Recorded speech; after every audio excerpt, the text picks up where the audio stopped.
So Karen, now we're going to talk about the all-important holidays, and there are several of those.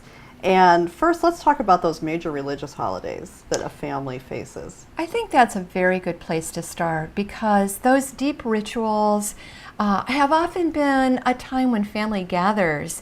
And during a separation and then ultimately a divorce, there's a lot of impact, not just on the parents and the children, but also extended family. And so we think about things like Christmas or what we do at the high holidays or Easter or Passover or any of the major religious holidays that gather our family and our friends together. How do we deal with that in a two-home family? So what we ask parents to think about is, what have the children been used to? So let's just use Christmas as an example, okay? So if the kids have been used to waking up in the morning in the family home, and one of us is still in the family home, maybe in this first year, we'll make sure that that can happen again in the family home. There's already a lot to adjust to. Maybe we don't have to change up that piece. And we think about those things. In the short term, how do we hold on to some of the things that will make our children's lives feel secure and safe and continue to create memories that are positive for them? And maybe what I do is I invite you over for Santa gifts if they're staying with me in the family home. And you come over for some bookended amount of time, maybe it's only an hour and a half, to watch them open their Santa gifts. So we do what we can to preserve some of those things that we know that are really valuable about the holidays, knowing that as time goes on, things will change. And that we'll have new rhythms, we'll have new traditions. You might create a different tradition at your house now as you create your team of 3 with the 2 kids. That might be different from what I do at my house with my team of 3, right? So when we think about holidays and those religious holidays, we know these are really important. We know that ritual is valuable for kids and families. And we know that we want to preserve some of the old traditions, and we're going to make space for and allow for new traditions. And we're going to do that over the next year or 2. All of that's really, really important. And I see not only extended family being often involved in the old traditions and maybe carrying to the new traditions, but also when partners begin to recouple with new partners. And when we're creating new family traditions in a differently defined family, although we're still sharing as co-parents our original children. And so again, we look at how do both parents make space for the other in their own development and changes through the next chapter of their life.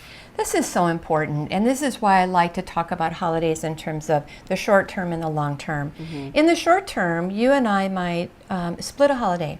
I'll get Christmas morning, you get Christmas night. I know I'm using Christmas as an example. I get the first night of Hanukkah, you get the second night of Hanukkah.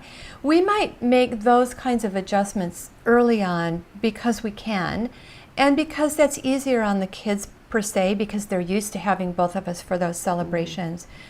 But after 2 to 5 years, the chances of us and the children being in new senses of family, the idea that we've tethered ourselves together in that way means that our children are neither fish nor fowl, right? Instead of just being able to settle in to their sense of family with you and their potential step siblings or whoever might be there in the household with you, and having a full celebration of Thanksgiving or a full celebration of Easter or whatever the case may be, they're pulled. They're neither fish, they're fowl. I'm in the middle of what's going on at your house and I have to leave to go celebrate a holiday with my other parent. Right. So we want to be thoughtful again through the lens of a child. I might say, I don't ever want the first night of Passover without my children.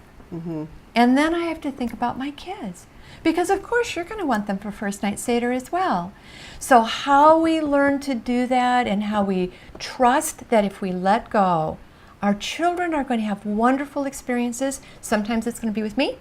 Sometimes it's going to be with you. And so we may rotate as time goes on. We begin to rotate those all important, whether it's Thanksgiving, the winter religious holidays, if there's fall religious holidays, the spring religious holidays, we begin to rotate them. Right. Here's where planning becomes important. Remember we were talking about winter break. Well, how we celebrate those winter holidays, which is Christmas and New Year's, and New Year's Eve and New Year's Day, right? It's going to fit into that winter break. So they nest with each other. Similarly, I like parents to think about celebrations like Easter and Passover or other religious spring holidays in the context of spring break. They don't always fall together, but if they do, it's tidier. So we just keep those things in mind when we think about those major holidays.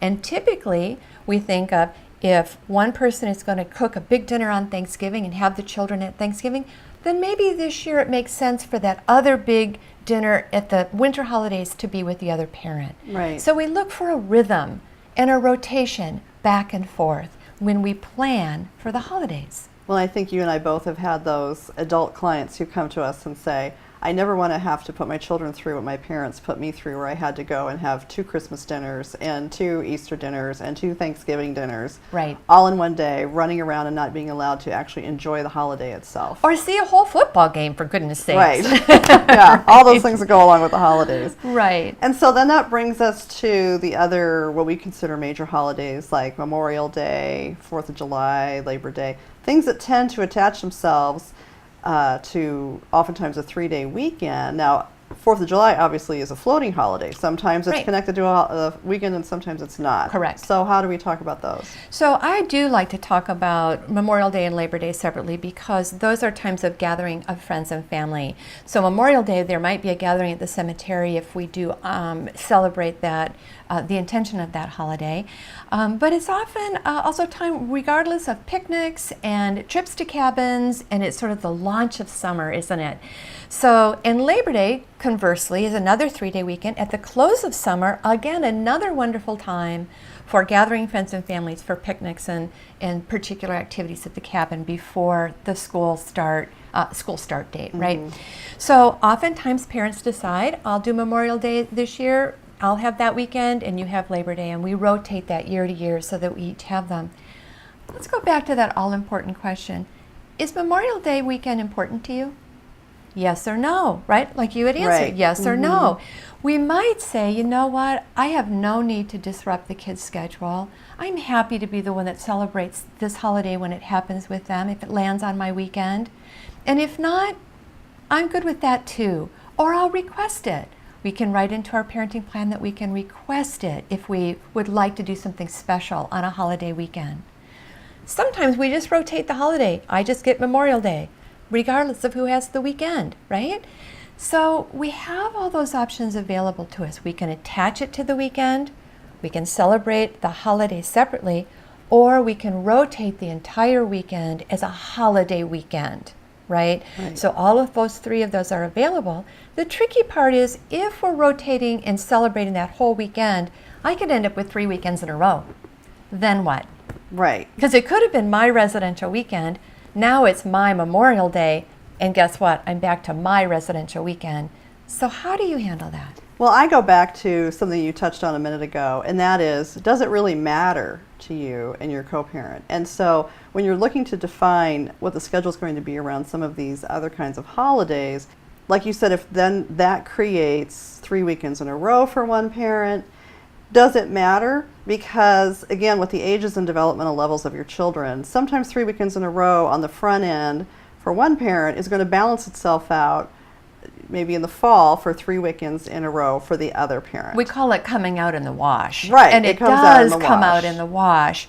And yet I'll have parents say, I'm never going to go 3 weekends in a row without seeing my kids. So we do have a solve for that, which is that we swap a weekend. Right. And we plan for that. Remember that January planning meeting where we plan that second semester of school, and I see that Memorial Day, is coming up, and it falls on my non-residential weekend, and I'm going to get 3 weekends in a row. I'm going to go to you and say, okay, I'll swap you that weekend so that you get 2 in a row, then I get 2 in a row. Back to the river.